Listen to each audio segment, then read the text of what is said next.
Hi there. Today our topic is about accounting systems. We have a dialogue between Charlie, CFO, and Brian, CEO. After this conversation, we shall analyze the fact, discuss for any control deficiencies, and how to tackle these. Here is the conversation. Charlie, I received your proposal to the purchase of an accounting systems yesterday. Can we discuss further on this? The estimated price is just too high. Hi, Brian, I have time now. Let me explain more. Charlie, sure. Brian, let me explain further. Currently, we have inventory management modules that we have built more than 10 years ago, and functions are basic with no interface with accounting system. For purchasing and sales part, these are all manual processes. Right now, our data are here and there, not consolidated at all. What I am recommending is a ERP system, extending the accounting modules to other operating modules, such as purchasing order, inventory management, sales ordering, will help to make our processes seamless, more effective, and efficient. Manual errors could be minimized, and when our process became efficient, our manpower resources can be streamlined to make us costs effective and processes more efficient. It sounds good. But the system and implementation costs are high. Any further suggestions on the implementation? Yes, Brian. We can implement it by phase though. For the accounting part, we have already accounts payable, accounts receivable, and general ledger in place.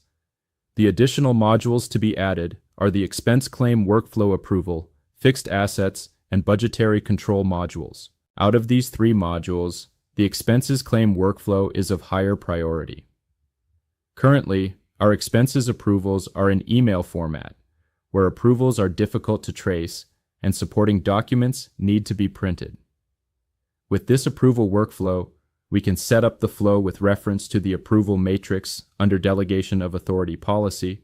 This can help us to make this process more efficient. For fixed assets and budgetary control, we are maintaining it in Excel, can be implemented in Phase 2 interfacing with other modules. On the operations side, inventory management, purchase ordering, and sales ordering modules should be integrated together and are of high priority in Phase 1. Not only the time for enhancement, the manpower for testing and implementation also consumes a lot of time. It needs to be well planned, and it may cover more than one financial period. Good, I understand. Your proposal is not just an accounting system, but an enterprise resources planning systems covering the whole organization.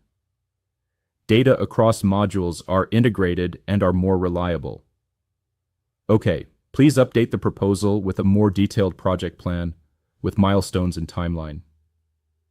Assign a competent project manager in charge. Then I shall approve it. Thanks, Brian. Will do. Definitely. An ERP system can provide interface across different modules, not only provide data integrity, and with the user's access rights being set up, users will have their proper access based on their responsibilities. We can discuss more in the episode for users' access rights. This ERP system is one system that has different modules. The more the customization against the standard package made, the more testing should be performed to ensure no bugs being identified.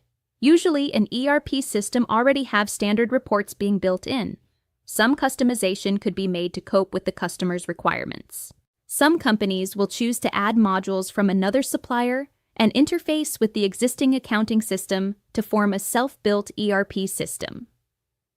With this model, more in-depth testings should be performed as we are talking about two systems linking up together. As for the reports, these are all needs to be built from scratch. Management who consider this approach should take into account all these additional costs and time taken by employees in this project. To recap, here are the key points. An ERP systems provide a single platform for accounting and operating modules, and data are integrated, maintaining high degree of data integrity. It can allow flexibility to set user profile across different modules, usually on a need-to-know basis. Thanks for your time in watching this episode. If you like this channel, please give me a like, subscribe to this channel, and share with your friends and colleagues who may find this useful to them. Next episode is about key controls on payroll. Please turn on the notification bell for update of new episode. Stay tuned